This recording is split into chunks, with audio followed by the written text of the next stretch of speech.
வணக்கம். நீங்கள் இணைந்திருப்பது ஜாழ் தொலைக்காட்சியின் காலை நேர பிரதான செய்திகளுடன். விரிவான செய்திகளுக்குள் செல்வதற்கு முன்பதாக முதலில் தலைப்புச் செய்திகள்.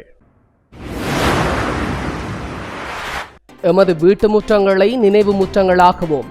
ஜாழ் பல்கலைக்கழக மாணவர் ஒன்றியம் அழைப்பு. கோவிட் தொற்றுக்கு உள்ளாகி TNA உறுப்பினர் துரைராஜசிங்கம் காலமானார். கோவிட் நிதியத்தில் நடப்பது என்ன அரசை சாடிய திச அத்தநாயக்க. மேலும் 3 போலீஸ் பிரிவுகள் முடக்கப்பட்டன. இவ்வாண்டு முள்ளிவாய்க்கால் நினைவு முற்றம் மூடப்பட்டது என்றால் நாங்கள் நமது வீட்டு முற்றங்களை நினைவு முற்றங்களாக்குவோம். முள்ளிவாய்க்கால் நினைவேந்தல் பொது கட்டமைப்பு கேட்டுக்கொண்டபடி மாலை 6 மணிக்கு ஆலயங்களில் மணி ஒளி எழுப்புவோம் என்று ஜாழ் பல்கலைக்கழக மாணவர் ஒன்றியம் கேட்டுக்கொண்டுள்ளது. முள்ளிவாய்க்கால் நினைவு நாளையொட்டி ஜாழ்ப்பாண பல்கலைக்கழக மாணவர் ஒன்றியம் வெளியிட்டுள்ள அறிக்கையிலேயே மேற்கண்டவாறு குறிப்பிடப்பட்டுள்ளது. அவ்வறிக்கையில் மேலும் குறிப்பிடப்பட்டுள்ளதாவது, இவ்வாண்டு மே 18 தமிழின படுகொலையின் 12வது ஆண்டு நினைவு நாளாகும். தமிழ் மக்களை கொடூரமாக அழித்ததோடல்லாமல் நமது நினைவையும் அடக்கும் ஒரு மோசமான அரசின் ஆட்சியில் இந்த நினைவு கூறலை நாங்கள் எதிர்கொள்ளுகின்றோம். எமது பல்கலைக்கழகத்தில் அமைக்கப்பட்டிருந்த முள்ளிவாய்க்கால் நினைவு தூபியை திட்டமிட்டு அழித்த அரசு எமது மாணவரின் போராட்டத்தின் காரணமாக அதனை மீள அமைக்க வழிவிட்டது. இப்போது வருடாவரிடம் எமது மக்கள் பொங்கும் உணர்வுகளோடு வந்து அழுது ஆறி செல்லும் முள்ளிவாய்க்கால் நினைவு சுடர் தூபியை மிலேச்சத்தனமாக அழித்ததோடு நினைவுகளையும் வஞ்சகமாக கவர்ந்து சென்று அடைந்துள்ளது. மேலும் கொரோனாவை காரணம் காட்டி முல்லைத்தீவு பகுதியை முடக்கி நாம் எந்த விதத்திலும் முள்ளிவாய்க்காலை அணுக முடியாதபடி தடுத்துள்ளது. இவர்களது இள்ளி செயலுக்கு வரலாறு பதில் சொல்லும். ஆகவே மக்கள் இவ்வாண்டு முள்ளிவாய்க்கால் நினைவு முற்றம் மூடப்பட்டது என்றால் நாங்கள் நமது வீட்டு முற்றங்களை நினைவு முற்றங்களாக்குவோம். முள்ளிவாய்க்கால் நினைவேந்தல் பொது கட்டமைப்பு கேட்டுக்கொண்டபடி மாலை 6 மணிக்கு ஆலயங்களில் மணியொலி எழுப்புவோம். எமது வீட்டு முற்றங்களில் நினைவு சுடரேற்றுவோம். இல்லங்களில் ஒருவேளை உணவாக முள்ளிவாய்க்கால் கஞ்சியை தயாரித்து உண்போம். அந்த வேளையில் எமது எதிர்கால சந்ததியினருக்கு இனப்படுகொலையின் உண்மையை எடுத்து விளக்குவோம். நினைவிடத்தை அழிக்கலாம், நினைவுகளை அழிக்க முடியாது என்பதை உரத்திச் செல்வோம் என அந்த அறிக்கையில் குறிப்பிடப்பட்டுள்ளது. தமிழ் தேசிய கூட்டமைப்பின் முன்னாள் பாராளுமன்ற உறுப்பினர் கிருஷ்ணபிள்ளை துரைராஜசிங்கம் காலமாகியுள்ளார். கொரோனா தொற்றுக்கு உள்ளாகி கந்தளாய் வைத்தியசாலையில் அனுமதிக்கப்பட்டிருந்த நிலையில் அவர் உயிரிழந்துள்ளதாக தெரிவிக்கப்படுகின்றது. அவர் தனது 80வது வயதில் இவ்வாறு உயிரிழந்துள்ளதாக தெரிவிக்கப்படுகின்றது. இடுகமை எனப்படும் செய்கடமை கோவிட் நிதியத்திற்கு கிடைத்த மில்லியன் கணக்கான ரூபாய் பணம் செலவிடப்பட்ட விதம் குறித்து பிரதான எதிர்க்கட்சியான ஐக்கிய மக்கள் சக்தி கேள்வி எழுப்பியுள்ளது. கோவிட் நிதியத்தில் பெருந்தொகையான சுமார் 65 மில்லியன் ரூபாய் நிதி பிரசாரங்களுக்காக செலவிடப்பட்டுள்ளதாக அரசாங்கம் அறிவித்துள்ள நிலையில் ஐக்கிய மக்கள் சக்தி கேள்வி எழுப்பியுள்ளது. இடுகம கோவிட் நிதியத்திற்கு கிடைத்த கோடிக்கணக்கான ரூபாய் பணத்தில் விழிப்புணர்வு நிகழ்ச்சி திட்டங்களுக்கு மாத்திரம் சுமார் 67 மில்லியன் ரூபாய் செலவிடப்பட்டுள்ளதாக ஜனாதிபதி செயலகம் ஊடக அறிக்கை ஒன்றின் ஊடாக அறிவித்திருந்தது. இந்த நிலையில் கொரோனா தொற்றால் பாதிக்கப்பட்ட மக்களுக்கு சிகிச்சை அளிப்பதற்கும் அவர்களின் நல்வாழ்விற்கும் பொதுமக்களால் நன்கொடை அளிக்கப்பட்ட நிதியை அரசாங்கம் தேவையற்ற விதத்தில் செலவிட்டுள்ளதாக ஐக்கிய மக்கள் சக்தியின் நாடாளுமன்ற உறுப்பினர் திச அத்தநாயக்க குற்றம் சாட்டியுள்ளார். கொழும்பில் நேற்று இடம்பெற்ற ஊடக சந்திப்பில் பங்கேற்று கருத்து வெளியிட்ட போதே அவர் இந்த விடயத்தை குறிப்பிட்டுள்ளார். முல்லைத்தீவு மாவட்டத்தின் 3 போலீஸ் பிரிவுகள் தனிமைப்படுத்தப்பட்டுள்ளதாக இராணுவ தளபதி ஜெனரல் ஷவேந்திர சில்வா தெரிவித்துள்ளார். அதற்கமைய முல்லைத்தீவு புதுக்குடியிருப்பு மற்றும் முள்ளியவளை ஆகிய போலீஸ் பிரிவுகள் நேற்றிரவு 11 மணி முதல் தனிமைப்படுத்தப்பட்டுள்ளன.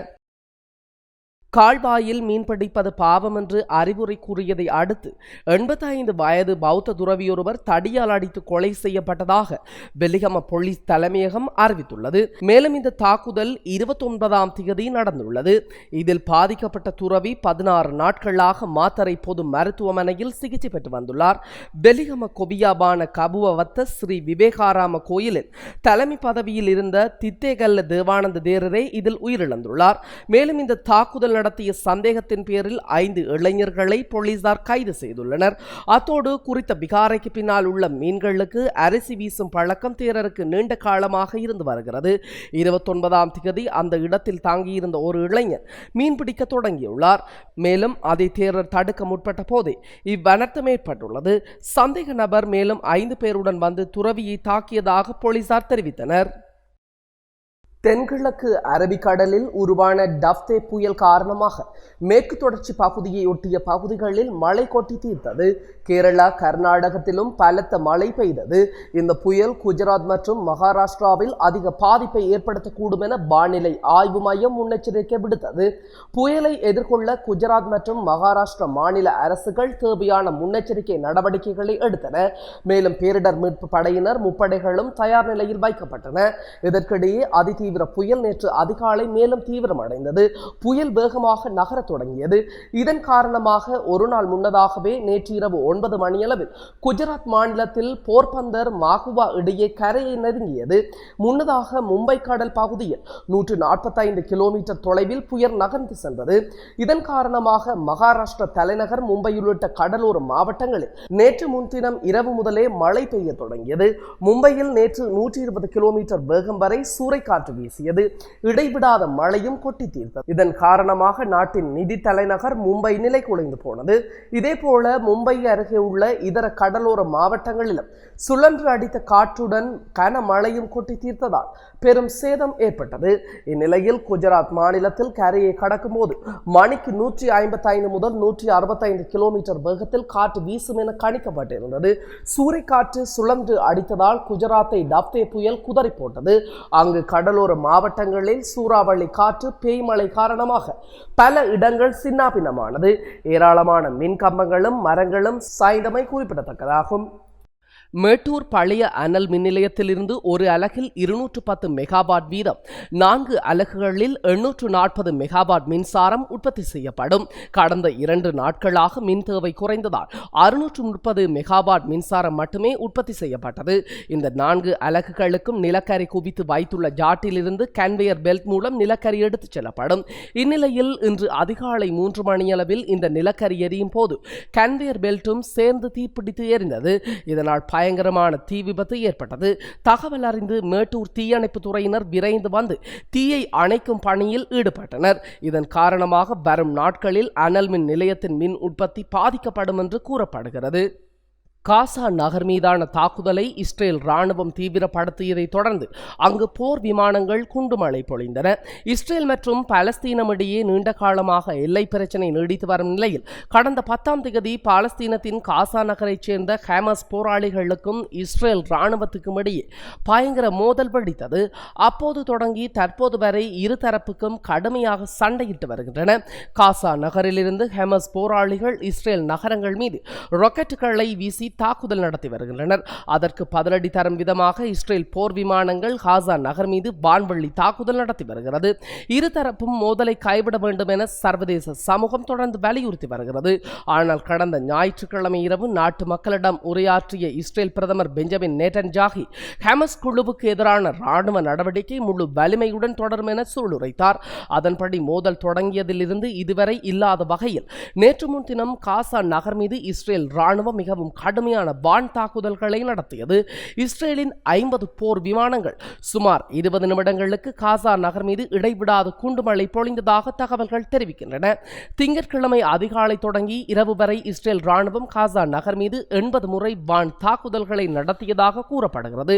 ஹமாஸ் போராளிகளின் குழுவின் நிலைகள் மற்றும் அந்த அமைப்பின் தலைவர்களின் வீடுகளை இலக்காக வைத்து இந்த வான் தாக்குதல்கள் நடத்தப்பட்டதாக இஸ்ரேல் ராணுவம் கூறுகின்றது.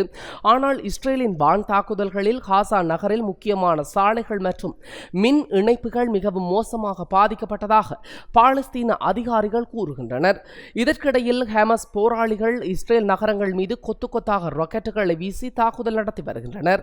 ஹமாஸ் ஏவிய ராக்கெட்டுகள் இஸ்ரேலின் ஆக்கஹேலோன், அஷ்தோத், நெடிவாட் ஆகிய நகரங்களையும் மத்திய மற்றும் தெற்கு இஸ்ரேலின் பிற பகுதிகளையும் சென்று தாக்கின. ஆனாலும் இப்பகுதிகளில் காயமடைந்தவர்கள் அல்லது உயிரிழப்புகள் குறித்த செய்தி எதுவும் வெளியாகவில்லை. கடந்த கடந்த ஒரு வார காலத்தில் காசா பகுதியில் இருந்து பாலஸ்தீன ஆயுத குழுவினர் தங்கள் பகுதியை நோக்கி 3000க்கும் அதிகமான ராக்கெட்டுகளை ஏவி தாக்கியுள்ளனர் என்று இஸ்ரேல் ராணுவம் கூறுகிறது. எனினும் நடுவானில் ராக்கெட்டுகளை இடைமறைத்து அளிக்கும் இஸ்ரேலின் அயன் டோம் பாதுகாப்பு அமைப்பு பெரும்பாலான ராக்கெட்டுகளை தடித்து அழித்துவிட்டது. எனினும் சில வாகனங்கள் மற்றும் கட்டிடங்கள் ஹமாஸ் ராக்கெட்டுகளால் சேதமடைந்துள்ளன. இதனிடையே கடந்த திங்கட்கிழமை முதல் நடந்து வரும் இருதரப்பு மோதலில் உயிரிழந்தவர்களின் எண்ணிக்கை 208 உயர்ந்துள்ளது. இஸ்ரேலின் வான் தாக்குதல்களில் காசா நகரில் இதுவரை 198 பேர் உயிரிழந்துள்ளதாக பாலஸ்தீன அதிகாரிகள் கூறுகின்றனர். இவர்களில் 58 பேர் சிறுவர்கள் ஆவர். அதேபோல் ஹமாஸ் போராளிகளின் ராக்கெட் தாக்குதலில் தங்கள் தரப்பில் இதுவரை 5 வயது குழந்தை உட்பட 10 பேர் உயிரிழந்துள்ளதாக இஸ்ரேல் கூறுகின்றது. மீண்டும் தலைப்புச் செய்திகள். எமது வீட்டு முற்றங்களை நினைவு முற்றங்களாக்குவோம். ஜாழ் பல்கலைக்கழக மாணவர் ஒன்றியம் அழைப்பு. கோவிட் தொற்றுக்கு உள்ளாகி TNA உறுப்பினர் துரைராஜசிங்கம் காலமானார். கோவிட் நிதியத்தில் நடப்பது என்ன அரசை சாடிய திச அத்தநாயக்க. மேலும் 3 போலீஸ் பிரிவுகள் முடக்கப்பட்டன. இத்துடன் யாழ் தொலைக்காட்சியின் இன்றைய காலை நேர செய்திகள் அனைத்தும் நிறைவடைகின்றன. தொடர்ந்தும் எமது யாழ் தொலைக்காட்சியுடன் இணைந்திருங்கள். வணக்கம்.